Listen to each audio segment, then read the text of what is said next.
আমাদের সাথে সরাসরি যুক্ত হচ্ছেন সহকর্মী আনসারী সুমন। সুমন, লিমনের দাফনের প্রস্তুতির সবশেষ খবর আমাদের জানাবেন।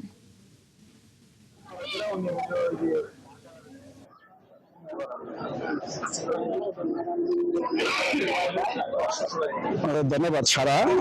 ইতিমধ্যে কিন্তু মাগরিবের নামাজের আজান দিয়ে ফেলেছে এবং নামাজের পরেই মূলত স্থানীয় যে লালডোবা উচ্চ বিদ্যালয়ের মাঠ আছে সেই মাঠে নিহত শিক্ষার্থী লিমনের দ্বিতীয় জানাজা অনুষ্ঠিত হবে এবং তারপরেই পারিবারিক কবরস্থানে তাকে সমাহিত করা হবে।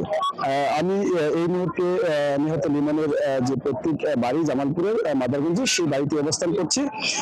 এখানে বিভিন্ন শ্রেণী পেশার অনেক মানুষ কিন্তু ইতিমধ্যে উপস্থিত হয়েছেন এবং স্থানীয় যে সংসদ সদস্য মোস্তাফিজুর রহমান বাবুল, যিনি নারায়ণগঞ্জ মাদারগঞ্জ জেলার সংসদ সদস্য, তিনি কিন্তু ইতিমধ্যেই আমাদের এই লিমনের যে পৈতৃক বাড়ি সেখানে উপস্থিত হয়েছেন।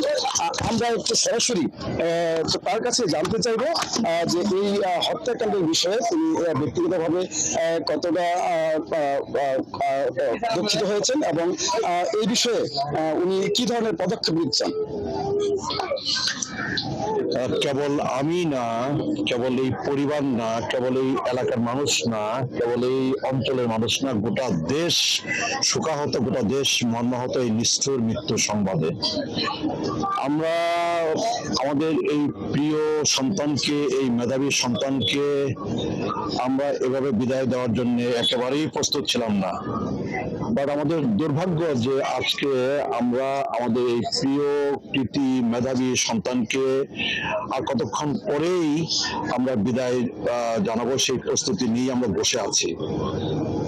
তো আমরা আশা করি আমাদের সরকার জনাব তারেক রহমানের নেতৃত্বে বর্তমান সরকার এই মৃত্যু সংবাদ শোনার পর থেকেই আমাদের পররাষ্ট্র মন্ত্রণালয়ের মাধ্যমে মার্কিন যুক্তরাষ্ট্রে অবস্থিত বাংলাদেশ দূতাবাসকে প্রয়োজনীয় পদক্ষেপ নেওয়ার জন্য, কার্যকরী পদক্ষেপ নেওয়ার জন্য নির্দেশ প্রদান করেছে এবং মার্কিন যুক্তরাষ্ট্রে অবস্থিত আমাদের বাংলাদেশ দূতাবাস, মার্কিন যুক্তরাষ্ট্রের সরকার, মার্কিন যুক্তরাষ্ট্রের আইন শৃঙ্খলা রক্ষাকারী বাহিনীর সাথে নিবিড় যোগাযোগ রক্ষা করে এই লাশ দেশে ফেরত পাঠানো এবং এই হত্যাকাণ্ডের সাথে যারা জড়িত তাদেরকে আইনের আওতায় আনা, তাদেরকে